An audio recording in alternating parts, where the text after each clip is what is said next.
l'Angleterre il y a quelques années et il rêve désormais d'Amérique. Eric Cantona sera-t-il le roi de New York? Explication dans quelques minutes. Mais avant cela, c'est ce que l'on appelle un serpent de mer, un marronnier de la politique. Bref, un dossier qui s'en va et qui revient depuis des années. Je veux parler des rythmes scolaires. Eh bien, une commission s'est à nouveau penchée sur la question et elle va rendre son rapport prochainement. C'est le ministre Luc Châtel qui devra trancher. Voici quelques-unes des propositions qui pourraient voir le jour. Anne-Charlotte Inet et Mickaël Cario.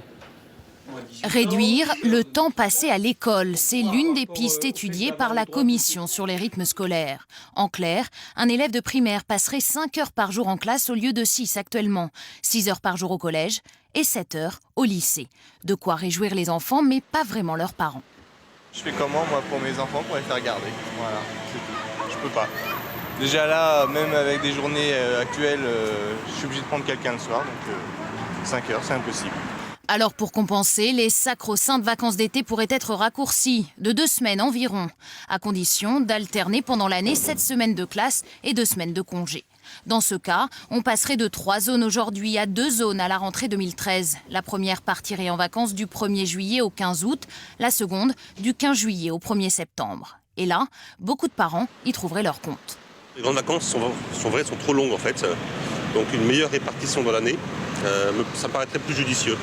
Autre piste, rétablir la semaine de 4 jours et demi, avec des cours le mercredi matin. Pas question pour l'instant de toucher au samedi non travaillé. Et illustration maintenant de cette question des rythmes scolaires. Vous allez découvrir pour certains d'entre vous à quoi ressemble la journée classique d'un élève de 6e, 24 heures. Avec lui, reportage et grand format signé Julien Pelletier et Mathieu Régnier. Le réveil a sonné depuis 10 minutes, mais Valentin a besoin d'un coup de pouce pour se lever. Déjà 7 heures, il a 1 heure, pas plus, pour se préparer. Aujourd'hui, 6 heures de cours, c'est sa plus grosse journée. Son sac est prêt depuis hier, mais il vérifie l'emploi du temps. La dernière fois que je l'ai pesé, il pesait 8,45 kg. C'est lourd quand même. Au pied de l'immeuble, Oscar, son copain de classe, est déjà là. 1/4 d'heure de trajet et pas question de traîner en route. Chaque minute compte. Si on arrive par exemple à 8h31, on n'est pas accepté au collège. Aujourd'hui, toute la classe est bien à l'heure. La journée commence par un contrôle en français. Certains ne sont pas encore bien réveillés et la matinée est encore longue. Les élèves enchaînent 3 heures de cours, français, maths, histoire. Les stratèges, ce sont les seuls magistrats élus à Athènes. Les profs savent bien que le rythme est soutenu, mais impossible d'alléger les cours. On a des programmes qui nous-mêmes sont denses.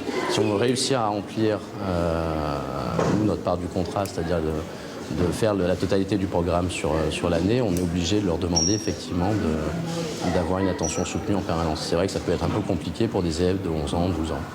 Il y a quelques mois, ces élèves étaient encore à l'école primaire.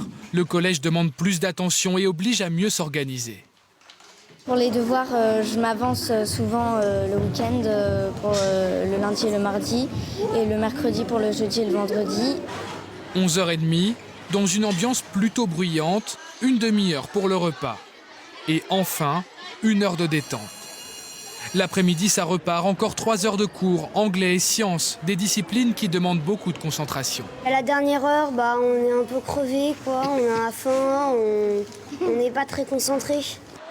16h30, fin des cours, mais la journée n'est pas terminée. Après un peu de détente, Valentin retrouve son cousin, étudiant. T'as rien, toi, à faire?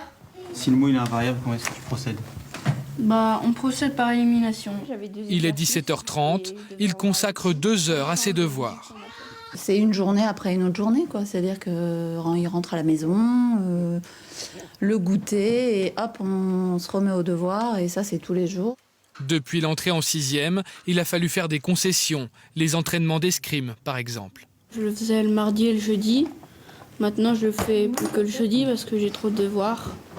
20h, il peut enfin souffler. Avec le travail à la maison, à la fin de la semaine, Valentin, 11 ans, aura passé 38 heures, le nez dans les cahiers. Allez, on part pour les États-Unis avec, vous allez le voir, cette histoire assez incroyable. Une jeune femme qui avait été enlevée à la naissance par une fausse infirmière a finalement retrouvé ses parents, et cela 23 ans après les faits. Une fois encore, c'est l'ADN qui a permis d'authentifier cette filiation. Une histoire que nous raconte notre correspondant Stéphane Bretner. Bien sûr, il y a les caméras, mais après tant d'années séparées, leur bonheur s'affiche en grand. Pour les parents de Carlina White, leur fille aînée